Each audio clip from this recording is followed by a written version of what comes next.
Peace be to you. Assalamu alaikum. This is Omar Abdul Malik, the physician assistant and health educator professional. So I wanted to do some follow-up videos about the application process to PA school. I've been following a lot of you all on Instagram in particular. Those of you guys that are in the pre-PA phase and the actual PA student phase, and those of you guys who are brand new graduates waiting to find out if you passed your pants, or maybe you have to take it again, waiting to find out if you got that first job. This wouldn't necessarily apply to you, but for those of you guys who are pre-PA students and are in the application process, or soon to be. So I'll tell you a bit about myself. I'm speaking as somebody who's got 19 years of experience, going on 20, as a medically licensed PA. I went to Howard University and back in '96, and then University of Nebraska Medical Center.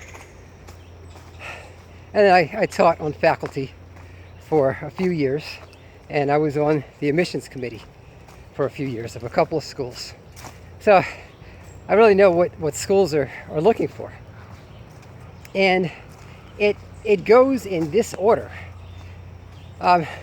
Number one, they're looking to see if you've completed all of the prerequisites.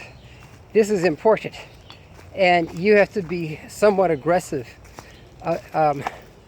Not too aggressive, aggressive but polite, about finding out exactly what schools require, the schools to which you are applying.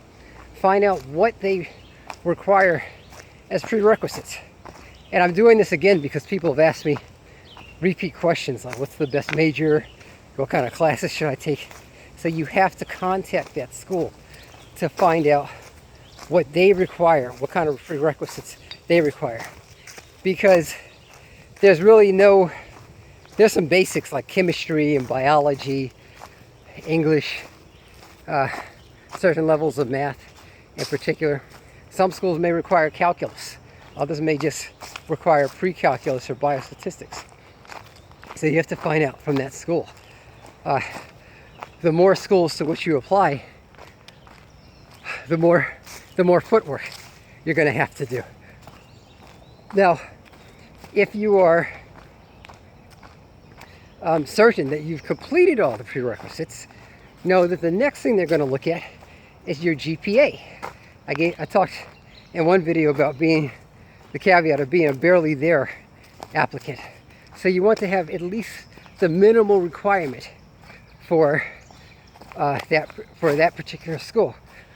Most schools, as far as I know, want at least a 3.0 because it's a graduate level education now.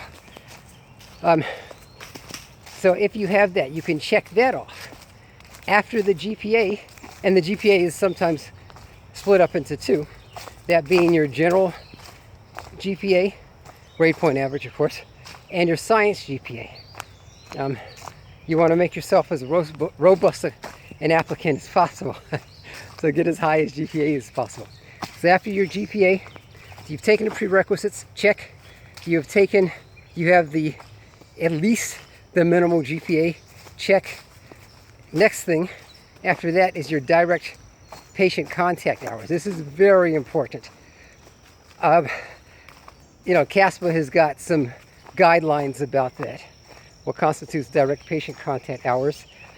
I would say again, as with prerequisites, check with the school in particular to make sure that what you are doing or what you are about to do, whether it's phlebotomy, CNA, certified nursing assistant, make sure that they're going to accept that as direct patient contact hours. I told you about a young man who spent a year or two as a home health aide and thought that would be accepted as a direct patient contact hours. He was working with a sick homebound patient.